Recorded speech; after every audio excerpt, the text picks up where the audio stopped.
यैशया संदेष्ट्याच्या पुस्तकातून घेतलेले वाचन. उजिया राजा मरण पावला त्या वर्षी प्रभूस उच्च स्थळी असलेल्या उच्च सिंहासनावर बसलेले मी पाहिले. त्याच्या जळग्याच्या सोग्यांनी मंदिर व्यापून गेले होते.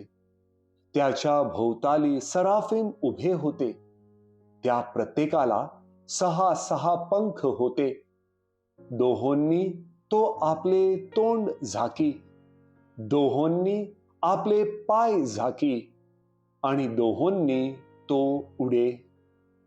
ते आळीपाळीने उच्च स्वराने म्हणत, पवित्र पवित्र पवित्र सेनाधीश परमेश्वर, अखिल पृथ्वीची समृद्धी त्याचे वैभव होय.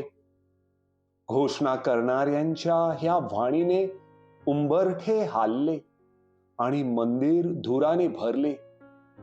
तेव्हा मी म्हणालो, हाय हाय, माझे आता वाईट झाले, कारण मी अशुद्ध ओटांचा मनुष्य आहे आणि मी अशुद्ध ओटांच्या लोकात राहतो. आणि सेनाधीश परमेश्वर, राजाधिराज याला मी आपल्या डोळ्यांनी पाहिले. मग एक सराफदूत वेदीवरील इंगळ चिमट्याने हाती घेऊन माझ्याकडे उडत आला. तो माझ्या ओटांस लावून त्याने म्हटले, पहा, याचा स्पर्श तुझ्या ओटांस झाला म्हणून तुझा दोष दूर झाला आहे, तुझ्या पापाचे प्रायश्चित झाले आहे. तेव्हा मी प्रभूची वाणी ऐकली ती अशी, मी कोणाला पाठवू? आमच्यासाठी कोण जाईल? तेव्हा मी म्हणालो, हा मी आहे, मला पाठव. प्रभूचा शब्द. देवाला धन्यवाद.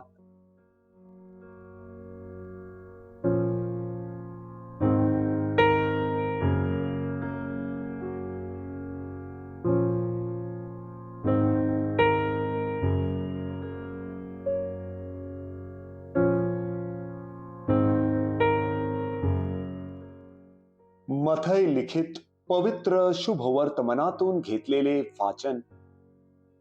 येशू आपल्या 12 प्रेषितांना म्हणाला, गुरुपेक्षा शिष्य थोर नाही आणि धन्यापेक्षा दास थोर नाही. शिष्याने गुरुसारखे आणि दासाने धन्यासारखे व्हावे, इतके त्यास पुरे. घर धन्यास बालजबूल म्हटले तर घरच्या माणसांना कितीतरी अधिक म्हणतील.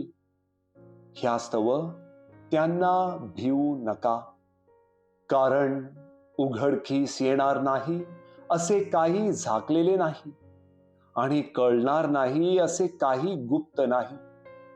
जे मी तुम्हाला अंधारात सांगतो ते उजेडात बोला, आणि तुमच्या कानात सांगितलेले जे तुम्ही ऐकता ते घराच्या गच्चीवरून घोषित करा.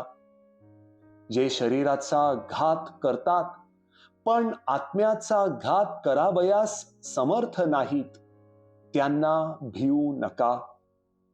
तर आत्मा आणि शरीर ह्या दोहोंचा नरकात नाश करावयास जो समर्थ आहे त्याला भ्या.